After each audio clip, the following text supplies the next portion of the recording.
Assalomu alaykum hurmatli obunachilar. Bugun sizlar bilan CapCut ilovasida video montaj qilishni o'rganamiz.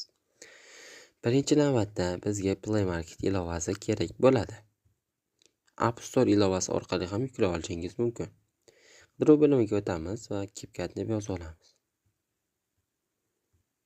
CapCut deb yozib olgan vaqtimizda bizga mana shu ilovani chiqarib beradi. Va biz yuklab olib ochish bo'limini bosamiz. Biz bu bo'limga o'tganimizda bizga har xil bo'limlar chiqib keladi. Edit, Templates, Inbox, Me bo'limlari chiqadi. Biz edit bo'limida nimalar qila olamiz?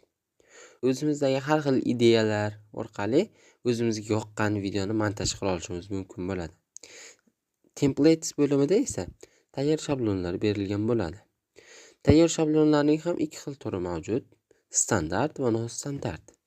Standart bo'limida biz Platinum, ya'ni pullik versiyasidan foydalanishimiz kerak bo'ladi. Nostandartida esa biz bepuldan foydalanishimiz mumkin. Biz hozir sizlar bilan nostandart, ya'ni bepul bo'limidan foydalanib ko'ramiz. Misol uchun mana shu bo'limga o'tib oldik. Va bu nostandart. Agar bizga standart bo'limi kerak bo'ladigan bo'lsa, u pastida standart degan yozuv bilan berilgan bo'ladi. Ikkinchi navbatda Use Templates bo'limini bosamiz va o'zimizga kerakli video yoki rasmni belgilab olamiz va Next tugmasini bosamiz. Biz Next tugmasini bosgan vaqtimizda bizga mana shunday videoni tayyorlab beradi va Export bo'limini bosamiz agar biz yuklamoqchi bo'lsak. Agar buni tahrirlamoqchi bo'lsangiz, audio bo'limlari bor yoki bo'lmasam tekst bo'limlari bor. Tekstda o'zingiz xohlagan yozuvlarni yozishingiz mumkin. Yoki tahrirlashingiz ham mumkin.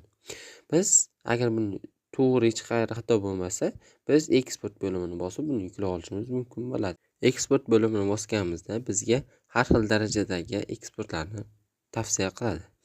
180 megapikselli, 2 ga 4K megapiksel yoki bo'lmasam HD'lik modellarni taqdim etishi mumkin.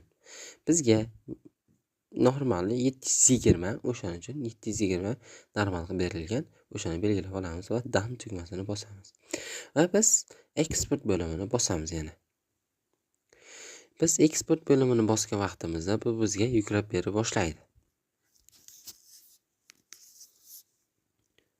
Va mana ko'rishingiz mumkinki, bu videoni yuklab oldik. Endi esa biz buni galereyada ko'rishimiz mumkin. Mana biz galeriyaga o'tgan vaqtimizda boya yuklab olmoqchi bo'lgan videomizni ko'rishimiz mumkin.